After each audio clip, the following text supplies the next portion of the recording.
my top 45. Hello, and well, oh, you know what that music means. Daniel, turn the lights off. Cody, light the candles. Tyler, grab the wet naps. It's time for DCP's sexiest show, Rank Me Off. The show in which we choose a topic, we each bring our top 5 rankings, discuss, then do a group rank off. This episode, the first episode, the inaugural episode, emotional moments in cinema. It's almost done. My intro's still way better. I know. I dig this. No. I'll shorten the song. You know, I thought after we decided to name this Rank Me Off, I thought about Circle Rank, and I'm like, oh, I kind of like Circle Rank too. I did a group rank off and didn't do a group rank off. Yeah. All right, before You ever had a gang rank? so Almost butchered that one.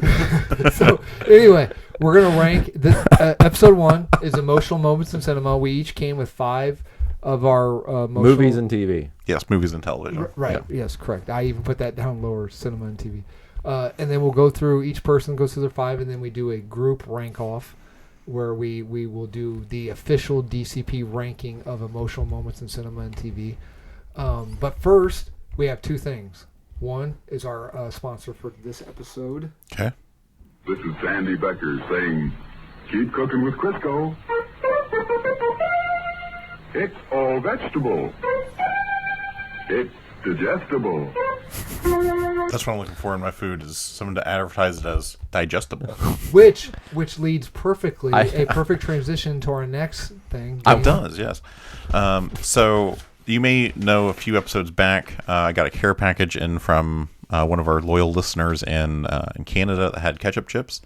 Well, I actually got to do some international traveling, and I brought some international food back with me. Okay. So what I have are 2 candy bars from Canada and what is the best flavor of chips in the world. So I figured we could do a quick taste test. Everyone wants to try them. Not gonna lie. These are things that are exclusive to Canada. When you came in here with this, I was like, you're gonna be fucking Cody and just like get the noisiest snack possible to eat on air. Okay, so what is this candy? Okay, right here? so everyone's starting with the chips. Let's start with the chips. Okay, so the chips are all dressed ruffle chips. These are the all dressed chips. All dressed. Didn't I just see? I thought I just saw these at the gas station. So they are limitedly available in the United States now, but I can tell you just by having one, that's a different flavor than the U.S. all dressed chips are. Those are much more mild. I have heard that the same products in Canada and here in America taste vastly different because they use different production methods. That's fair. What's all dressed? It's like a barbecue chip, like vinegar and red pepper and that kind of thing. A lot of different flavors. Good. I like it. Yeah. Okay. So then the candy bar just smacked out of Cody's hands, or Kylon's hands. Sorry. Yeah, just make an assumption. Is a crunchy is the name of the candy bar. Okay. This one right here. It's a crunchy. A crunchy. A crunchy.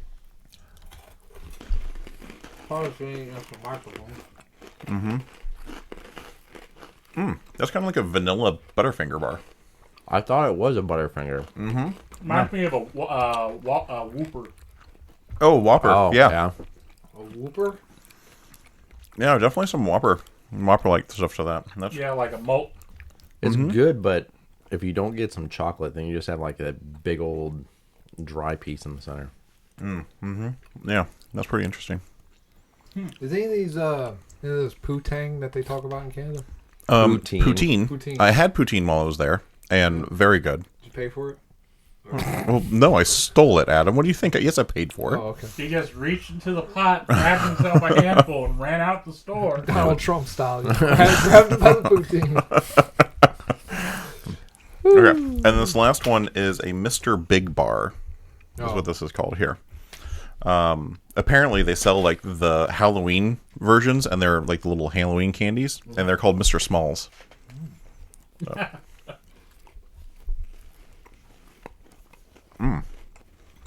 That was quite nice. Well, I prefer this one over the other one. I'll be honest with you. It's not the first time I've had something called Mr. Big in my mouth. Right, Cody? Sorry, give me a sec. He had a lot. He had a Mr. Big in his mouth right then. You know, that's like a Kit Kat bar with like peanuts on it, like a peanut butter Kit Kat bar. Like a mixture between a Kit Kat and a Snickers. Yeah. Mm-hmm. Yeah, that's quite nice. I like that a lot. I'm getting emotional just eating this. I know, right?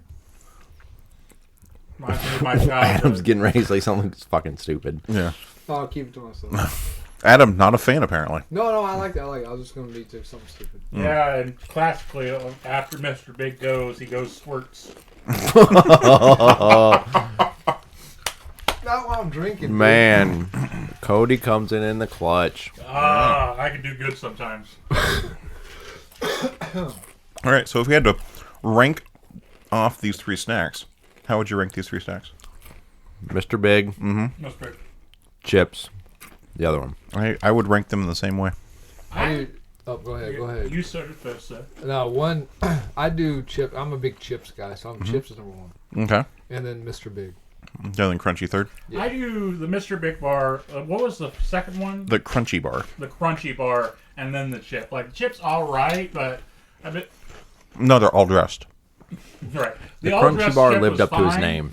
But I'm not... It was just okay to me. No, fair. All right. No, you're fucking wrong.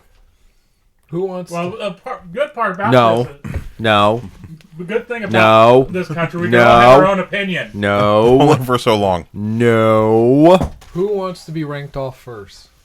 Ooh, I want to be ranked off first. All right, Daniel. Daniel Newkirk's top 5, ranked 5. Are you doing 1 as the highest, or 5 as, or what order? Are you doing? I'm going to do 5 first. I'm going to do my least emotional by 5 all the way up to number 1, which is my most emotional. Okay. Okay. All right. So, my number 5 emotional moment comes from Homeward Bound, when Shadow is in the mud pit and they leave him to die. That's number 5. That's number 5 on my list. Jesus. Is that Michael J. Fox? No. Yeah, he played Lucky. Oh, he's like, Or- Yeah. Okay. Chance. That's what Yeah. his name was. Chance. Okay, I might not have understood the assignment. Is this just like the most sad moments? No, No, most emotional moments. They're- The Okay, okay. moments that evoke the most emotion from sad, you. Yeah. sad is an emotion. So, Okay. because Alright. some of mine are sad, and then they're Yeah, okay, because I did a mixture too. yes. Yeah. I did one that But might fuck, not be. number 5. Yeah, number 5. Can you Damn. imagine what the rest of the list is going to be? Is that, Good. I might just is that the black lab? no. No, he's the golden retriever. Why would he be called Shadow? I don't know. This That's is what his they name. named the dog. Yeah. Okay. But I'm also going to couple that with when, like, all the dogs, or the dog and the cat make it home, and everyone's like, "Where's Shadow?" And then Shadow comes crawling out, like limping, covered in mud. Like those 2 moments back to back in Homeward Bound. Holy fuck! Yeah, if you don't cry, you're fucking heartless. Did you know those weren't the animals' real voices? Thanks for No kidding, right? Thanks for spoiling it. Take all the fucking joy out of shit. Shadow was really southern and very racist, so they had to dub it. I tell you what. Cody's accents in the last 2 episodes. Right? What? I'm trying something. Give me a break. Stop trying. All right. I got dreams. My number 4 is Green Mile. Specifically when Tom Hanks' character is talking about having murdered a scion of God, and like the John Coffey is like, I would love some of that nice cornbread of your mom or your wife's or whatever he says there. Like Green Mile number 4. I've never seen it. Never seen it. Green Mile's such a good Where he's movie. like, yeah, don't put me in the dark. Oh yeah, don't put me in the dark, boss. Yeah, don't put me just in the like- dark. Doesn't Michael Clark Duncan grab him in the dick and cure his kidney stones? That's exactly Yeah. what happens. Yeah, it's a bladder infection, but yeah. Yeah, okay. Bladder infection. Yep. Number And 3. that's medically accurate too, right? Oh, of course. Yeah, I grab myself in the dick all the time. I've never had a bladder infection. Yeah, fair. Mine pukes. If you I have go a up bladder- and grab Tom Hanks' dick all the time. And I don't have a bladder infection. Yeah, if you have a bladder infection, grab your dick.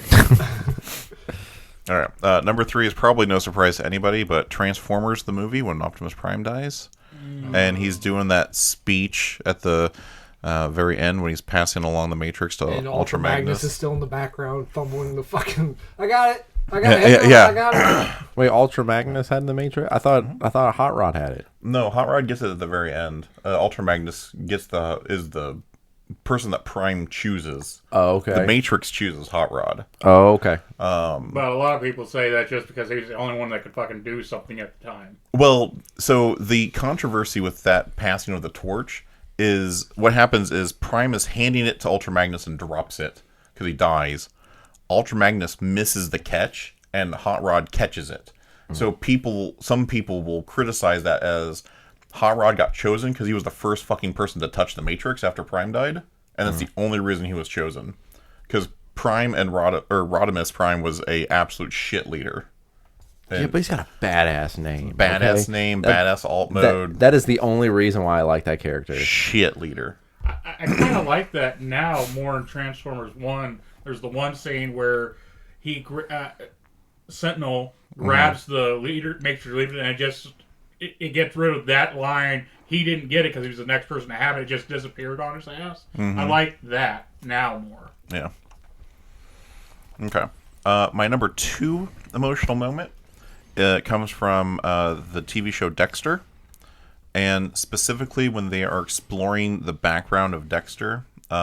If you haven't seen the episode, Dexter and his brother are locked in a room, and there's a serial killer with a chainsaw that has his mom cornered. And as the serial killer is like cutting into his mom is screaming, "Not in front of my children, please, not in front of my children." And that's all she's screaming as she dies from the serial killer with the chainsaw. That moment gives me chills even thinking about it. I don't think I've seen an episode. Where was Dee Dee at during this? I don't remember the show very well. Hilarious. Okay, sorry. He made a Dexter's Lab joke.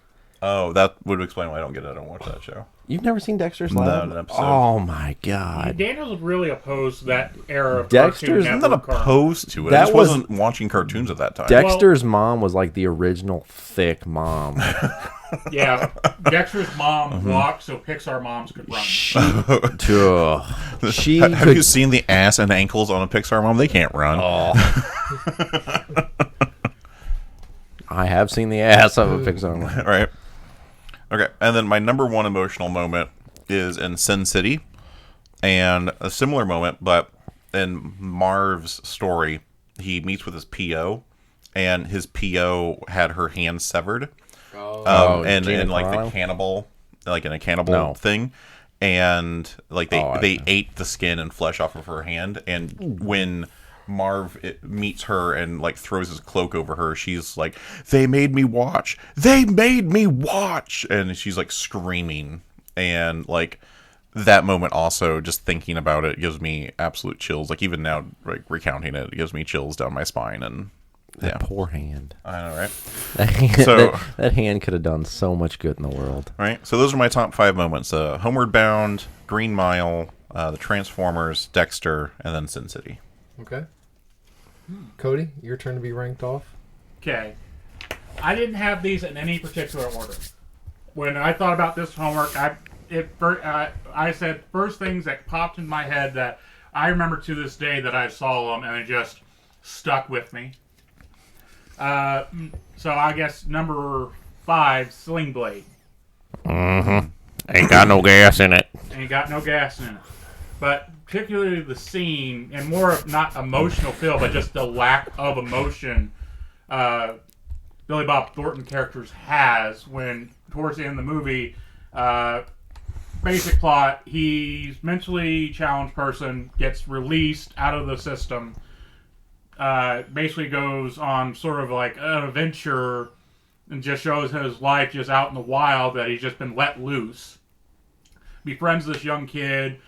Kid is being abused by his mom's dirtbag boyfriend, and to save the kid from this abuse, he sends, after one night he puts her in the hospital, I believe, he sharpens up a lawnmower blade, walks into the house, just looks and doesn't say anything, and then you go just out of screen, no music, no nothing, just 2 chops, you see the 2 swings, and then he himself calls the cops on himself to say, yeah, basically that he just cut a man's head off.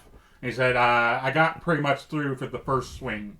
and then I got the rest away with the second swing. Ain't got no head on him.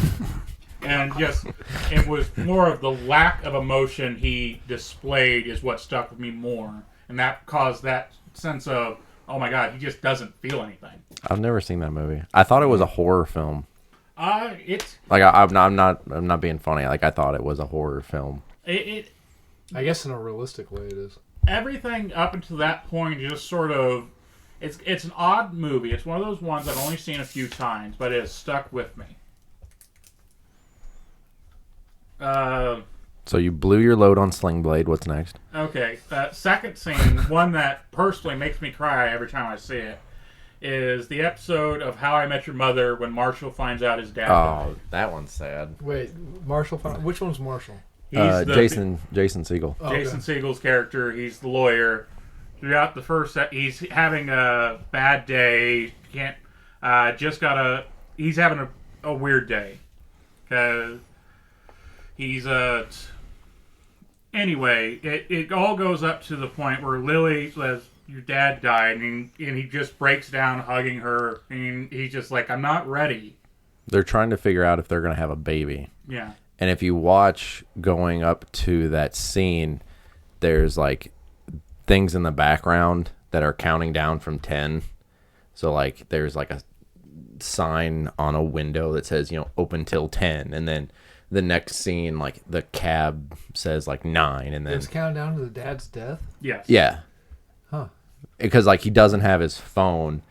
And then like Lily gets out of the cab. I think he's like, oh, I got to call my dad. And then she gets out and she's like, I'm so sorry your dad died. Yeah, and just that scene that it sticks with me. Just the feeling, like he displays it in such a way. Some people might know my father passed away a few years ago. And it always sort of evokes in me the same feeling of that I wasn't ready for him to die. Because he was the only character that had a relationship with their dad, or like a good, what would be classified as a good relationship. Did you know that the kids in that show that are being Saget is telling the stories to, they knew the ending of that 5 years before they had to show sign an ended? NDA. Yeah, that'd be fucked up. That'd mess with you. Well, that's how you record. So they knew that it was a shitty ending. So that's my number 2. Number 3 has to be the episode where Dr. Cox's brother of Scrub, brother-in-law, dies. But the entire episode, it is shown in such a way that somebody else died, and he's talking to Ben the entire episode until he gets to where he's having a little speech with what you thought Ben was, and he finds out they're at Ben's funeral, and just the devastation you feel of just nothing. That entire time, it's him coming to terms with that he actually died. Well, it's that, and for me, it's you've watched this series for so long, and you've seen JD be this fun-loving character, and then Dr. Cox makes a comment, and JD's just like completely solemn, and he's like, "Where do you think we are?" Yeah, where do you think we are? Yeah. And it just takes you out of the whole thing. Okay, I shouldn't be laughing. I shouldn't. Just remember, Adam's the one that's been making fun of you constantly. Next, go for his leg. That's the weak spot. Okay, Cryon.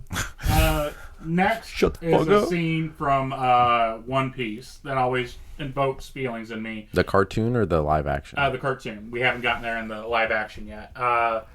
There's a character, Nico Robin, who is basically wanted by the government of this entire world because she's one of the few people that knows how to read this ancient language that the government is trying to suppress knowledge of. Mm-hmm. Like, the past is in the past, it stays there. This could open up a whole bag of worms that we don't want the common world to know. And so by proxy, she has been labeled adjacent to basically one of the most dangerous people on Earth. The entire government's after her. She is a demon child. Since she was the age of 11, she's been on the run. And so it eventually gets to the point where she feels that there's nothing she can do about it, so she willingly lets herself get captured to protect the rest of the crew from this.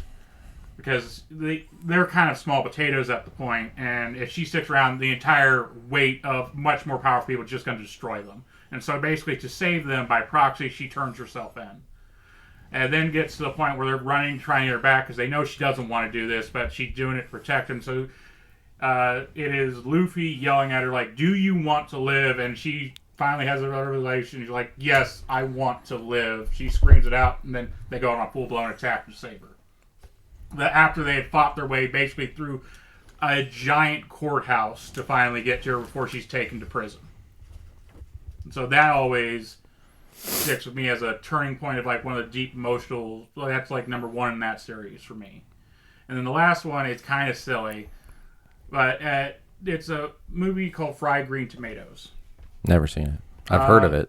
We watched it as kids. Mom made us watch it. I love whenever you say we've seen this movie 100 times. I bet I know what you're saying. And then you're like, oh wait, that was the other brother. Isn't that like the equivalency of like Steel Magnolias or something like that? Like it was like in that same kind of genre. Yeah. Steel vaginas.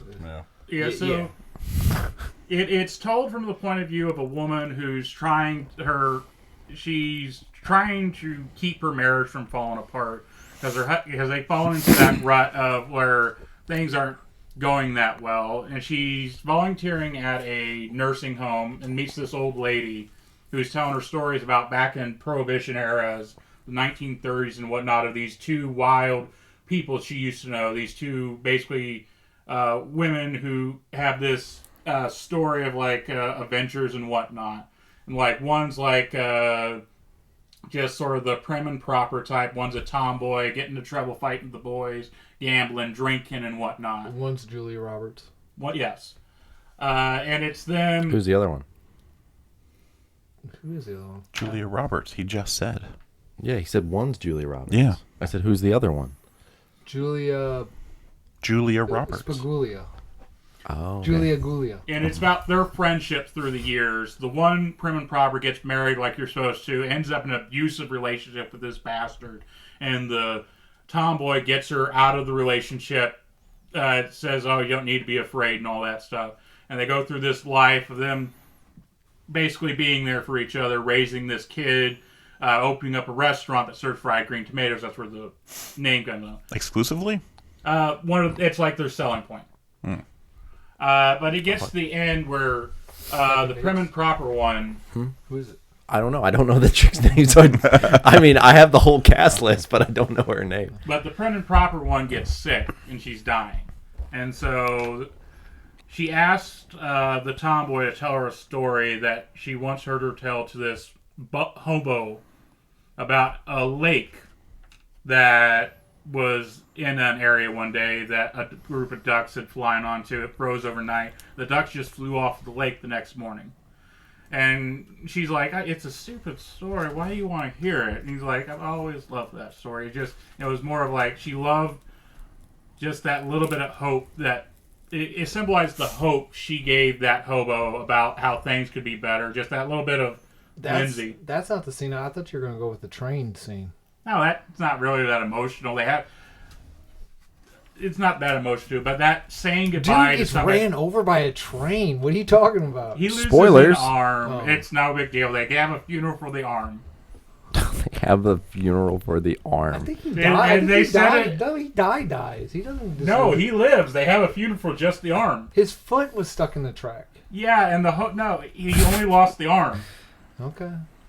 I need to rewatch that movie. Yes, you do. Okay. Oh, sorry. how horrific. Okay. What are you talking about? Our mom used to make us watch it all the time. It's not Christopher Robin. Christopher- Chris, the dude who But- played Robin. Chris. Chris O'Donnell? Yeah, not Christopher Robin. But it was just Didn't that, something just happen to him? He got ran over by a fucking train. but it's that same. It's her. She basically distracted her by asking her to tell her that story, so her friend didn't have to see her die. Okay. All right. In my opinion, and And just that's- that being there for them, being there for a friend at the very end. Wait, that's the goofy one? No, it's one of those ones. You know how I can't remember the damn names. Oh, I see. Okay. It's one of those ones. It's just literally that feeling that comes up, and I can't remember any characters' names. That's the reason why it's sort of kind of goofy. But that scene just pops in my head. Okay. I know it's going to be bottom of the list, guys. I promise you, I understand. Okay, so just for clarification, no, nothing happened to the actor Chris O'Donnell. Okay. There was a TikTok influencer named Chris O'Donnell who recently passed. Oh, okay. Gotcha. Glad you cleared that up. Well, if you'd stay off TikTok, Adam. I need to. Well, I mean, we don't have much of a choice now, do we? Okay, but those are my 5. All right, Ty, you being ranked off? You want me to go? I'll get ranked off. Okay. All right. Okay. So, Rank them off. shit. So if I have to put these in any order, I'll start number 5. It's an episode of Boy Meets World. It's where Eric is like cheating on a test so that he can go on this big trip to Europe, and he feels bad about it, so he goes into Feeney's office. And this is like good Eric Matthews before they turned him into like before they made him like Plays with squirrels. yeah, like just like barely functioning adult. Right. So he's like, yeah, I cheated on this test, I'll take summer school, whatever, I don't care. And Mr. Feeney's like, well, you're capable. And he's like, it's just grades, I don't care. And Feeney stands up and he's like, it's just grades, and it's just Europe, and it's just a beach, unless you knew that in June of 1944 on that beach 150,000 troops landed to begin the liberation of Europe, so that you can go on that beach. And to me, I get emotional because it's how fragile history is. Like, people forget all of these things that happened, and it's like, as depressing as it sounds, eventually there's going to come a time where no one's going to remember us sitting here. Like, no, if you have kids, grandkids, and so on and down the line, eventually you'll reach a point where no one's going to know who you are. No one knows what happened right outside 100 years ago.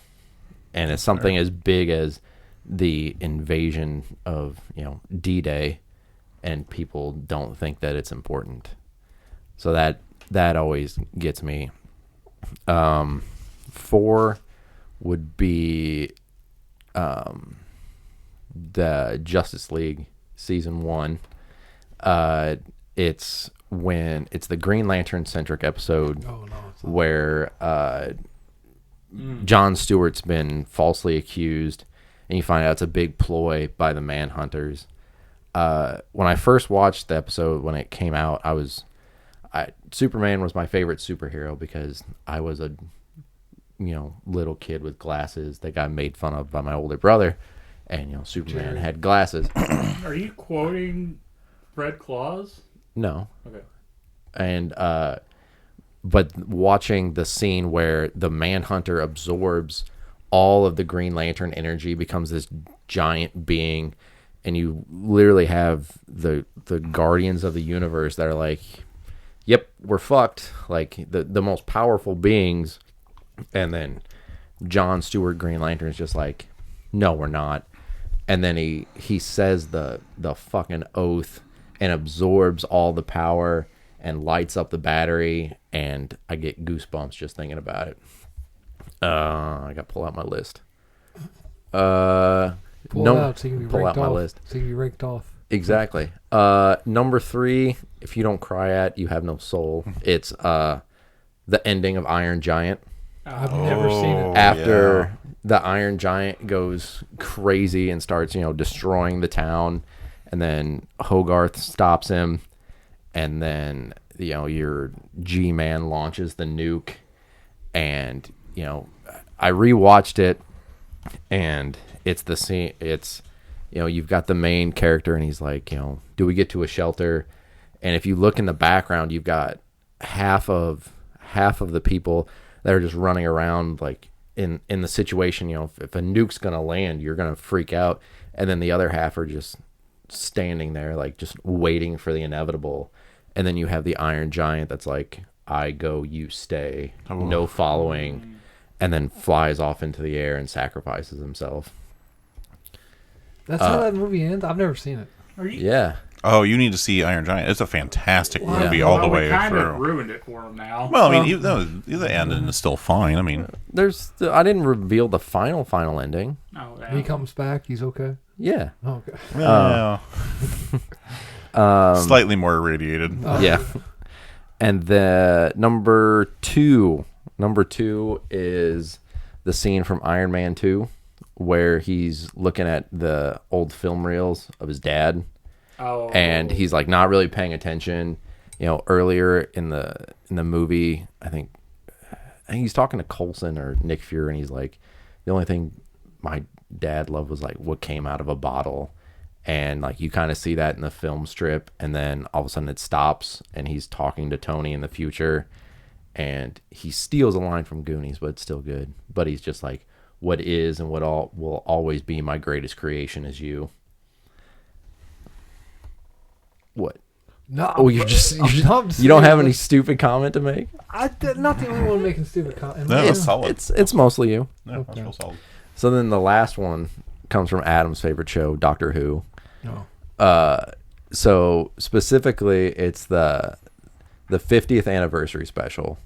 So Oh, this fuck. I think I know which one it is. this might, I kind of have to go long in the explanation. So there's an event in Doctor Who called the Time War, where it was the Time Lords versus the Daleks, where it was literally them battling throughout the entire history of the universe.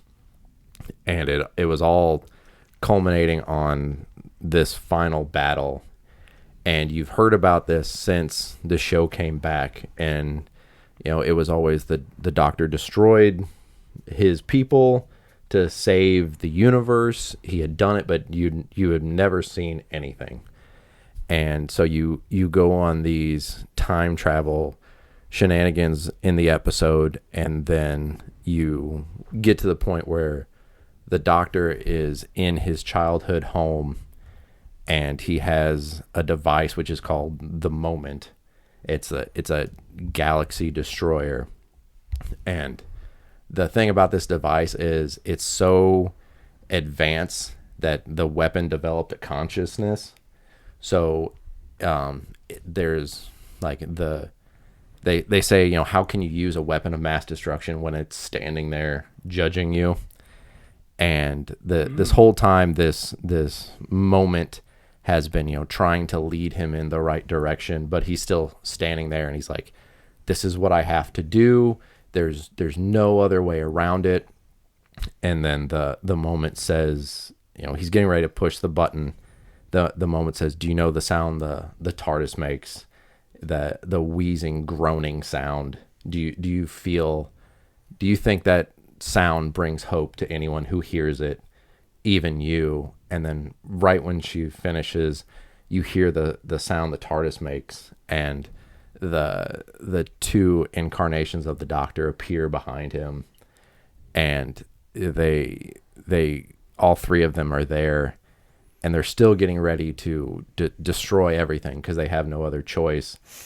And you're to me watching it, it's like I've just watched I don't know how many episodes of this character that no matter how dark things were, no matter how down and out he was, he found a way. Like he may have tripped and stumbled into it, but he saved the day at the end of it. But he still can't figure it out. This is what he has to do. And then I go back to that quote, and then they end up coming up with a plan B and saving everything. Mm. I thought you were going with the one where the popular Doctor, the one that everyone likes. Tenet? When he started crying, he's like, I'm not. I don't want to go. He's like, I don't want to go. I'm not That was ready one yet. of them. That was on the list, and then I had to choose. That one makes me cry. When I did the research for Dead Air, that one made me cry. I had to choose between that, and then there's one where he gives a speech to a girl that's gonna sacrifice herself, and he's like, all the atoms of your body were once forged in a dying star that exploded and scattered across space and came together and exploded and came together. You are absolutely unique in this universe. There is only one you. There will only ever be one you. Kind of piggybacking off Doctor Who, there's a speech that not Tennant, but I think it's the one right after Tennant, Doctor Who. Matt Smith. Yeah, he's given a speech to a star that's going supernova. That's that episode where he makes that speech. The Rings of Akaton. Yeah, but he says a couple powerful things. I know things that must never be said, or Yeah, I know things that must never be told, secrets that must never be spoken. yes, that right there. Ooh. Let's hear Adam's bullshit list. All right, Adam's turn to rank off. I'm here to rank off. All right, number 5. So I had a hard time with this one because I didn't want to do research. When I decided to write down, I just wanted the first ones that come to me, whether sad, happy, knee-jerk reaction. I just took one off because he made me remember one that actually is very emotional, and every time I watch it, it's emotional. So I'm going to change that. But number 5, it's kind of cringy. It's kind of cringeworthy, but it sends shivers down my spine, or whatever you call it. Avengers Endgame. When Captain's getting his ass handed to him by Thanos, and it's just like his shield's fucked. Thor's been knocked out. Iron Man's recuperating, and he's on the ground. He can barely get up. He finally gets up, and Thanos is I don't remember what he says. Something like "give up" or whatever, and he fucking pulls the shield tighter on his broken arm. Yeah, like you can see his arms in pieces. He tightens it to get it realigned. And he says, doesn't he say like I can do this all day or whatever? And I don't think he says. It would have been cool if he said it, but I think he just stands up and just. And, I mean, he looks like really he looks like he's like 5 seconds away from death, but he's still like, this is my job. This is what I'm going to do. Yeah. So there's that one. Yeah. And then your left. Yeah. Then I don't really like that one. Maybe it's because I've seen that too. They sold the movie on that. But I think that part is more emotional to me than the on your left, because it's to me Cap tightening his shield, just like still going. It's like, I'm going to the very end. He's like, I'm not staying down until you put me in the ground, type of thing. There's no giving up. There's no surrendering here. Yeah. And then number 4 is the last episode of Lost. Have you guys seen Lost? Mm-hmm. Yes. Okay, Yeah. so I haven't, but you guys talk about it a lot. Oh, so you're lost? Yeah. okay, so I'm sorry, it's my. Oh, is this? I'm never going to watch it. Okay. You should. It's really good. Yeah, you keep hearing that, but I need It to watch is- Supernatural or Doctor Who. It is, but if you watch Lost, you can't like have it on in the background. Like you have to focus. Have to pay attention Or to it. Yeah. no pun intended, you will literally be lost if you don't fucking pay I attention. tried to watch it with my dad, and my dad can't pay attention to anything. We watched an episode, and then we came back, and he's like, "Where'd the fucking island go?" Because there's an episode where the island just disappears. So anyway, number 4, it's the last. I believe it's the last episode. If it's not, it's the penultimate episode. It's Jack, Hurley, and the head of the Dharma Initiative. Ben Linus, thank you. And they're heading to the cave, and Jack tells her, "Okay, you stay here." And Hurley's like, "No," and Hurley's like, "Desmond can't make it. Why do you think Desmond didn't make it into the cave? Why do you think you're gonna make it?" And Jack like pauses, like, I'm not, he didn't say anything, but he's like, I'm not coming back out, Hurley. This isn't what this is. And Hurley finally figures that out, and he starts because Hurley is just like the culmination of nothing but goodness. And then you see this nothing but goodness, this sweetheart, innocent start crying. And he's like, "No, Jack, you're the hero." And Jack's like, "No, man, it's you. Like, I was the muscle that got us to this point, but you're the hero. You're the guardian of the island. You're the hero of the story." And Hurley's like, "Nah, man, I can't do it. It's got to be you." And Jack's like, "No, you got to do it, man. You can do it." And like Jack's like doing his normal, barely fucking breathing that he did throughout the entire series. For whatever reason, that scene really like. I thought you were gonna pick the scene where they're all getting ready to go in the church, and no, but see, and Hurley's like, "You coming in, number 2 to Ben?" And he's like, "No, I'm not coming in." Well, where he's like, all these good things that he's done to try and make up for it, he still didn't feel like he should. Right. It's just I just felt like that scene was emotional. The whole last episode was emotional, but like sometimes when scenes are purposely like, hey, like the director and the music swelling up, and it's like, this is what I need you to feel. It's like, yeah, it is, but it's not.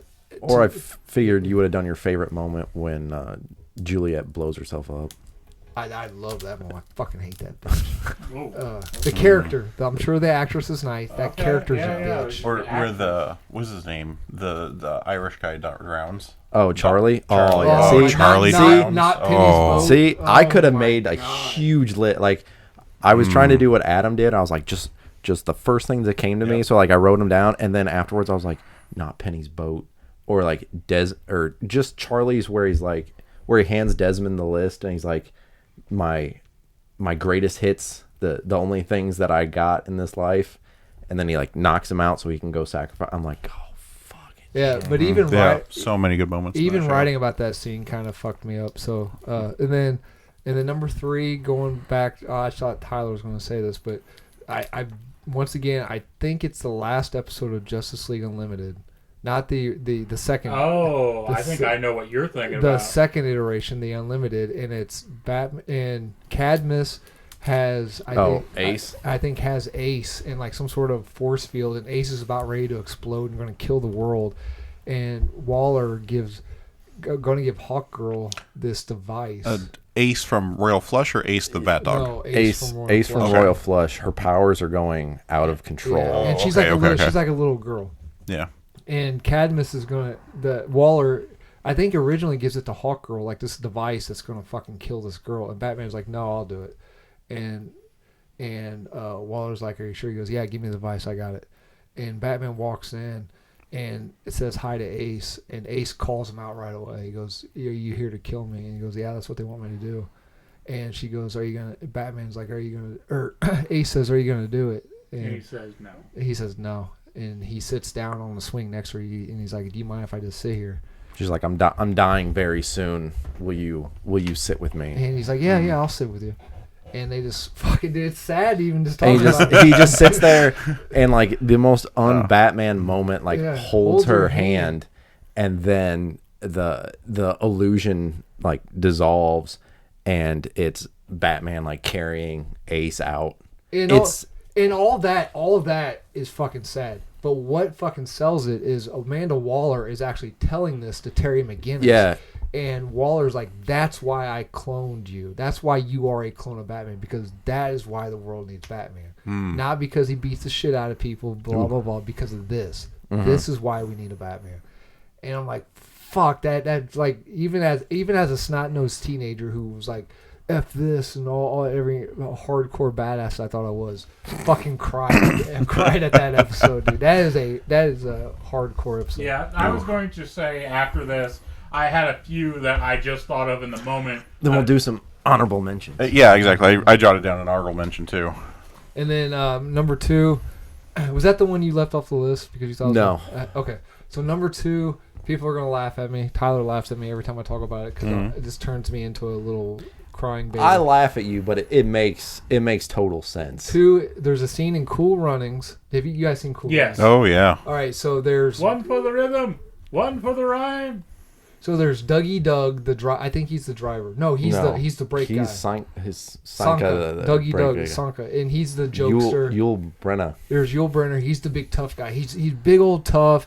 He's kind of dumb, but he's a tough guy. He's a tough guy throughout the whole movie. And they're in this hotel room, and Sanka is giving him shit about something. And Yul Brenner grabs a picture, and he goes, I do this because I'm going to fucking live here. And he's like, you can just see it on his face. Like, this is all his hopes and dreams. This means so much to him. And then Sanka goes, you fucking moron. That's the... That's Buckingham Yeah. Palace. He goes, what are you talking about? He goes, the fucking queen lives there, you dipshit. And you can just see, like, everything just, like, and he's like... Yeah, to be there, you'd have to marry an 80-year-old woman. And he crumbles it up, and he throws it at Sanka, and then the other guy, the lead guy, I don't remember his name, comes over and he uncrumbles it. Like, man, if you want to fucking live there, have your dreams, dude. Yeah. Yeah, just the you have to be a real asshole Just to crush someone's dreams. Deflating everything. Dude, like that, I'm like, oh my god, that messes me up every time. So fair. Because the last time I watched it, I was younger. I mean, I don't think I knew what fucking Buckingham Palace was. I was on the mocking side. Yeah. I mean, I didn't know what he was mocking him for, but I was just like, what a fucking idiot. Doesn't even know what that place is. Meanwhile, I don't know what it is. But as you get older, That scene messes me up so much that I actually will. If the last time I watched Cool Runnings, I skipped forward on that scene. Oh, really? And my number one gets even worse. My number one fucks me up so bad that I refuse to this day. I watched it once, and I will not watch this movie. Oh, then again. you left off the one I thought you were gonna put. Oh, on. okay. We'll get to it here in a second. Like, I love the movie, but this scene has fucked me. And it's only like it's maybe 30-second scene, but I will not watch the movie because of this. So, I'm sure we're all animal lovers. I'm a big dog lover. I love cats, but I guess I'd be considered a dog person. I'm a big fan of pussy. I like beavers, strangely enough. Yeah, beaver. Yeah, beavers are good. You know, like I can watch. Cody, you like roosters, don't you? I don't want to talk about it. in movies, in a reality of a movie, I can watch horrible things being happened to people. I don't really like it when they're doing it to kids. Typically, you can kind of tell, well, that's clearly a 19-year-old man pretending to be a 16-year-old boy. But anyway, You don't even like the depiction of it. right. But when it comes to violence to animals, even though you know that it's either CGI or it's animatronic or whatever, I cannot watch it, and I really don't like violence to dogs. But the one like Old Yeller, all that stuff, even the one you mentioned, the one that really has fucked me up to the point where I will not watch the movie is John Wick. Yeah. And That was on my list for a long time. and I the bumped funny thing is, you don't even see it. You see them grab the puppy, and then it goes to black because John Wick passes out. What gets me is the unconditional love dogs have for humans, because you see the trail of blood from the puppy, because as it was hurt, it fucking crawled over to his master, laid down next to his master, and died. Oh, God. That fucks me up to the point where I will not watch that movie ever again. See, that's not the one I thought you were gonna put on there. Oh, I thought you were gonna do the He-Man one. which one? So- Oh my God! Yeah, that's an honorable mention. That's a good one too. So that one made me cry. Well, we'll make our list, and then we'll do the honorable mentions, because that one was on my list, and I was like, no, Adam's the He-Man fan. I'm gonna take it off, because the last time I watched it, it made me cry. So we'll make our list, then we'll come back. That one made up. me cry as an adult. Crying Yeah. at a fucking cartoon. That one really fucked me up. Okay, so we've got 20 moments, and we need to narrow it down to the top 5 from these 20 moments. And I will straight up say that I will accept no list that does not include Iron Giant on it. Yeah. Okay. The Iron Giant ending needs to be in that top 5 somewhere, in my Okay. opinion. Just because I'm going to play devil advocate a little bit, Uh-huh. is it more impactful because you remember your first time or you remember your second time? Because I know I feel something different now when I watch that movie, because I know what happens afterwards. Whether he survives or not, to me, it's the sacrifice. Okay. It's the hero sacrifice, because, I've never been put in a situation to where my knowledge that my life was potentially at risk, but I would like to think that if given that opportunity, I would be, the Steve Rogers, the throw myself on top of a grenade rather than run the other way. Right. I've never, as far as I'm aware, I've never put my life at risk for those kind of situations, but I definitely put myself into a situation where that was potential every day.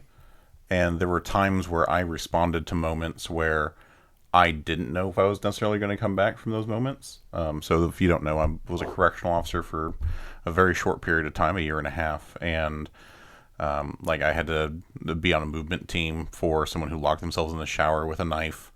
I had to respond to officers in danger. I had to break up fights. So yeah, in the moment when you get that call and you're like, someone's life is in danger and we're asking you to put your life on the line. I've seen officers run the wrong direction. I've seen them chill in place, absolutely freeze. And there are times that I did not respond 100% appropriately how I responded. The fact that you can see the danger coming, know that your life is probably going to end, but it's the thing to do.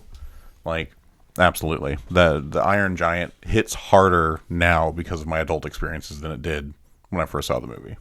Well, it's just, and then you had just watched him utterly decimate this town because this kid he thought was dead. Yeah. and like lost all control, and then now he's like, no, I don't want to be the villain. He's like, I want to be the hero. And then he flies off and says, you know, you have the voiceover. It's like, you are who you choose to be. And he says Superman, and he just accepts his fate. So I'm just putting it on the list, and then we can organize No, it. I'm agreeing. Okay, I just would like. No. I'm saying it to me. It's just as impactful from the first time I watched it to like I will say it with no shame. I watched that clip. I'm sitting here. I'm just like, like I don't have tears, but I'm just like, hold it together. Hold it together. Okay. Yeah, and like I said, it doesn't need to be number one, but I will accept no list that does not include it in some capacity. All right. Because that's such a great call from Tyler. So what? Read down the list. All right, so we've got Sin City, Dexter, Transformers, Green Mile, Homeward Bound, Sling Blade, How I Met Your Mother, Scrubs, One Piece, Fried Green Tomatoes, Doctor Who, Iron Man 2, Justice League, Boy Meets World, John Wick, Cool Runnings, Justice League Unlimited, Lost, and Avengers Endgame. I'm going to do a Daniel here and say I'm not going to accept Green Mile not being on there. The conversation Tom Hanks' character has with John Coffey about when he's at his judgment day, Is he what related does to he... Sonka Coffee? Yeah. John Coffey. Sonka Coffee. John Coffey. It's Is he related? yes. I don't know. It's also the thing where it's when you know in the story that he's innocent, Right. and that's what makes it even worse. Is he innocent? Yeah. I've He's never- he's innocent at the end. Sam Rockwell killed him. Yeah. Oh, Sam Rockwell's a And- piece of shit. Yeah, Well, he's basically a piece of being shit. Oh, is it? he's basically being punished because one, he's black, two, he's mentally handicapped, and the officers who have to execute him can't do anything about it. Like their Is job that a is Stephen to King joint? Yeah. I gotcha. So like then it's even more because you're like, you know that he shouldn't be there. Like take out all the supernatural elements of it, and like he's still an innocent person Yeah. being put to death. Yeah, just and that scene where Tom Hanks says, "What do I tell God when I have basically knowingly killed an innocent man?" Yeah. One of God's miracles. Yeah. And then it leads on to his monologue at the end of the movie. He's like, "I'll be here long after you're gone. Like this is my punishment for killing you." Well, right. then Exactly. Yeah, then that's chilling too. you include where John Coffey says, you know, I'm so tired of people being mean to each other. You know, it's like he's like, you know, everyone thinks I'm stupid, but it's like I clearly see the world for how it is. People are just mean to be mean. Exactly. I mean, Green Mile is just filled with incredible moments like that. So, yeah, I absolutely support it being on the list. Yeah, and I'm surprised you haven't seen it. It seems up your alley. Yeah, you would really enjoy it, I It's a think. depressing movie.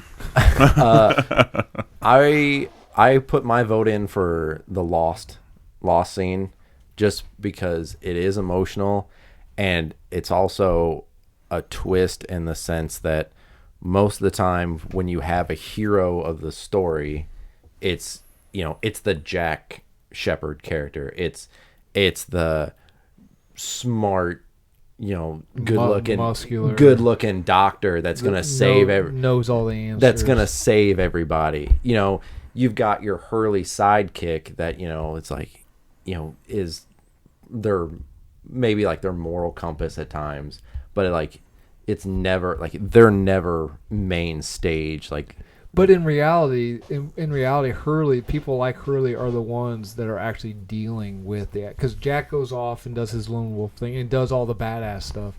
But Hurley's the one that's like keeping these people on the island from fucking going insane. He's like, he actually is. yeah, that's what I'm saying. Like, but we've been hardwired, you know, like comic books and everything else. You know, your hero is your, you know, strong-willed, muscular guy, not your Hurley character. Your Hurley character is, you know, the sidekick. So Lost bringing your Hurley character to where he's like, nope, you know, yes, my job was to get us from A to B. Your job is to do the rest. Right. I'm fine with us putting Lost on the list somewhere. No. Because Lost has, even if we're not talking about that moment specifically, Lost has plenty of emotional, memorable we moments. Can do a whole episode. Right. When Ben's daughter dies. Oh, from the because he sacrificed her, didn't he? Well, he was lying. He was like, she means nothing to, like, he didn't think that Kimi was going to do it. He's like, she doesn't mean anything to me. And, like, he doesn't even finish the sentence. Yeah. So, like, the last thing his daughter heard was, you don't mean anything to me. Yeah. That's awful. Okay, so we got two more really spots. Not and a then depressing show. No. I'm just saying, like, it seems like a think piece. No, it's really not. There are some things. It's a very, very good show that you can watch a whole bunch of times Real and still quick, find favorite things. character. Sawyer. Desmond. You like him with no shirt on or off? Oh, shirt off. Hello. Desmond. Favorite character. I don't fucking. John Locke.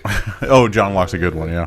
Did you? Who's the guy? Who's the long-haired guy that I think he's really only done that show? The big heavyset guy. Yeah. Hurley. Hurley.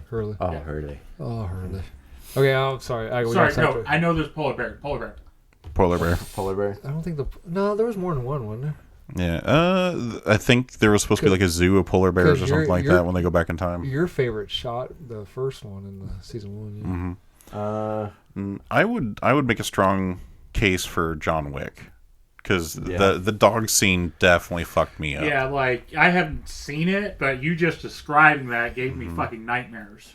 Yeah, like the John Wick's dog death scene, like, I almost turned the movie off too right then and there. I'm like, oh, this is oof. And plus, have you seen it? No, I just said I haven't seen it. I'm sorry. But just you saying that is giving me nightmares. So you got that. But you also got to realize what the dog symbolizes. His wife died of cancer. And after she dies, she had it pre-planned before she died, obviously. But she dies, and I think the night of or the next day, this puppy shows up, and the wife knows that he was kind of a. So she thinks he's just gonna kill himself after she dies. No. It was like this is something, you loved me so much, and I'm gone.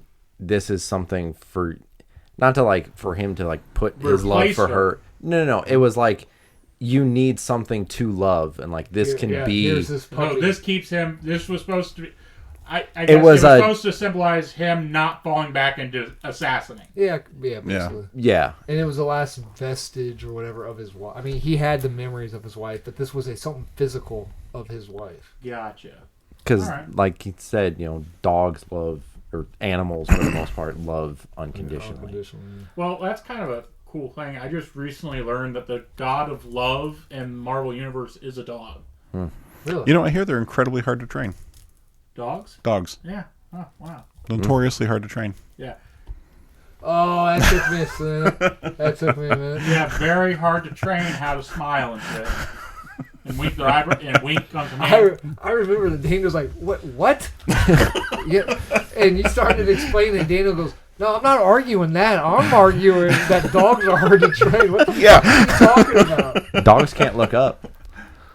Well, you look at some of these newer CGI dogs; they have them winking. Those newer CGI dogs. It still doesn't beat my most favorite Daniel comeback. You getting so fucking arrogant and pissy over something in dead air, and Daniel goes, "Yeah, whatever." Okay. This isn't the rank me off episode of damage control moments. Okay. I would back on track. I would say Scrubs, just because, and we can throw out other options too, but Scrubs is just because, it's a comedy, and yes, there's a lot of emotional moments, but it's kind of goes back to what I said before. JD is your comedic element of it, and then for him to, Dr. Cox is, he gets emotional, but to see that through him, where he's just he's perfectly fine, and then he's just like, where do you think we are? And then it pans back, and then they're at the and that may have been the first big sad episode, because that was, wasn't it? No. No, because they had the one where the one that's sadder than that, in my opinion, is where the old lady is gonna die, yeah, and JD's like, he's like, I'm scared of dying, and she's like, it's I'm okay with it, like it's my time. Oh, okay. But I think that was before Dr. Cox had his huge like emotional meltdown with the transplant patients, wasn't it? So I think it's after, actually. Oh, okay. Yeah, I think it's after. No. We'll research, but I can't remember which one came first. I think the transplant happened first, because I think... We going with Scrubs? I mean, I'm going with putting it on the list, yeah. Anyone else can pick up something. All right, so... I think it's hard to pass up on the Justice League Unlimited Yeah. Batman. That hit me hard when you said like, that. it's hard to say no to that one in some capacity. Like, to me, maybe that one over the Lost. Okay. But that's just my personal opinion. I'm not gonna. Well, I mean, Well, it's relative because it's also changing the ideal of a hero. where it's not the built like a brick shit house, immovable object. It's the hero that's like, I'm not going to do this. There's another way type of thing. Mm-hmm. Where he's like, I'm going to sit with you. So we'll do... Okay, so we got Iron Giant, Green Mile, JLA, Batman, John Wick, Scrubs. So I think we're all pretty well... Iron Giant's number 1. I don't think it's number 1, but it needs to be on the 5. personally, I think Wick is number 1. Wick is number 1. Okay. Like, I'd go like... I think if we were ranking these 5 for me, it's like Wick 1, 2 is Batman, Okay. 3 is Iron Giant, Okay. 4 is Green Mile, 5 is Scrubs. If I agree. I was ranking that 5. I agree with that list. Okay, 2 JLA, Batman. Yeah, in my opinion, yeah. Okay. And then 3 we had Iron Giant. Yeah. Any yays or any nays? No. Okay. And then 4 Green Mile. Any nays? Mm-mm. And then 5 is Scrubs. Daniel, you want to read out our official DCP ranking of emotional moments in cinema and TV? Yeah, so number 5 is Scrubs with Dr. Cox's brother-in-law, right? Yes. Brother-in-law's death. Played by Brendan Fraser. Right, played by Ben Fraser. Yep. Number 4 is The Green Mile when John Coffey gets executed, and it's the I don't want to go into the dark, boss, and like all of the associated moments leading up to that. Number 3 is Iron Giant with the flying off to sacrifice himself and the you stay, I go, no following. Number 2 is Justice League Unlimited final episode with Batman, where Batman holds Ace and Amanda Waller is explaining the story to Terry McGinnis. And number 1 is John Wick with the tragic death of his puppy dog from his cancer-ridden wife who passed away. This shit's like fucking me. I know, right? I don't even want to think about it. Okay, next ranker we need to do like happy moments. Next badass manly moment. So before, Yeah. Yeah. So before, are you gonna put these up on our official Facebook? Sure. Or Yeah. Twitter? Well, we should do that when the episode airs, but yes. Okay, fair enough. Before we sign off, I thought we were going to do that's what I was going to say. honorable mentions. Because you said you came up with a couple. Yeah, honorable mention. The one that I came up with that stuck with me was Lord of the Rings, when Gandalf's talking to Frodo, and Frodo's like, I wish I hadn't had to do this, and Gandalf's like, we are rarely called in the moments of our choosing. That moment. Now, Yeah. the one that I would pick from Lord of the Rings, and I've only seen the first one. I know we made fun of Lord of the Rings the last time, but it's the my friends, you bow to no one. That scene, just because it's like these they're the king and queen of where, I don't know, Gondor, I think. Yeah. And you have these 4 tiny hobbits, and then he says the line, and then everyone bows to those 4. That gives me chills. Yeah, absolutely. That's fair. The one that I was surprised Adam didn't say, and the one I took off my list, so it was from He-Man Revolutions. It's in the second episode. He-Man like walks up to the edge of a balcony, and Battle Cat's there. And I knew that Cringer could talk. I didn't know that Battle Cat could talk. And he walks up there and he's like, he's deciding if he wants to be, he has to choose between being king or being He-Man. He can't be both. And he's like, you've been awfully quiet. And he says, well, we've known each other for so long. We can read each other like books. Because if he stops being He-Man, then Battle Cat ceases to exist. And he's like, but since it is my future in question, there's something I want you to know, and that is I have always loved being your Battle Cat. And I watched that episode accidentally on the day that I had to put my dog down. Oh shit! And I was just sitting on the couch, like blubbering like a fucking idiot. I was like, stupid fucking cartoon. But that's the one I thought you were going to put on the list. Yeah, because basically he's like, man, this has been the best part of my life. Whatever you decide, man, I'm next to you no matter what. Yeah, but my honorable mention that I took off my list, and I just thought of it while we were sitting here, is, has anyone seen Big Fish? Yes. Oh, once a long time ago, yeah. So the whole point of Big Fish is, the dad always tells this random story. He wasn't there for his son's birth, and he makes all these tall tales and everything like that, and exaggerates. And then the last story is him in the hospital. One of the stories is, I know how I die. I saw it in this witch's eye, and she told me everything. And he's like, he's laying there dying, and his estranged son, he's like, tell me the story. So his son makes up this tall tale version of how his dad dies. And it reminded me of, it made me think of our grandpa, because he would tell stories, and like he would overly exaggerate and things like that, and it just makes me sad, like in a good way, I guess. Yeah. See, that reminds me of Scanner Darkly. Anyone seen that? Yeah. Yeah, Scanner Darkly is about a cop who goes undercover to stop like a drug smuggling ring in like sci-fi cyberpunk world. And as part of it, being undercover, he ends up getting addicted to the drug. And so I work in substance abuse. I work in the world of mental health. And at the very end of Scanner Darkly,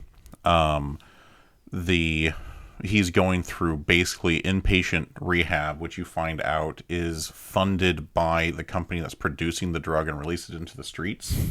So basically they are making the drug, selling the drug, and then selling the treatment. And part of the treatment is harvesting the drug to be sold. So it's this really big, like, kind of dark conspiracy thing. But the main character, who's played by Keanu Reeves, is like going through withdrawals and shaking and like suffering from this drug and the effects of it. And I don't remember if it's his girlfriend, but somebody's with him. It's a girl, and someone walks by, is like, just another fucking junkie. And they walk by, and she's like, you don't know this man's story. Mm-hmm. And like, he was, like I said, he was an undercover cop. He was trying to stop it, and as part of his work to try and stop this conspiracy drug, he gets addicted to it, And it just reminds me so much that, like, it's so impactful because I work in that world now. What do you got, Cody? Any honorable mentions? It's the last episode of Batman: The Brave and the Bold. What's his name? Batmite. Donald Logue, or not Donald. No, the green thing, or is it Batmite where everything's Batmite and Ambush Bug. That's it, Ambush Bug. Okay, so the entire episode, Batman, it just keeps getting crazier and crazier. Ambush Bug is trying to talk to Batman about, like, hey, this isn't really happening right now. Batmite's just doing all this chaos stuff to keep you busy, to keep the show going, basically. Mm-hmm. Until Batmite sees the new shiny Batman they're gonna make, like this cool 3D Batman. You're like, oh well, that actually looks cooler. So I guess it's time to end this show.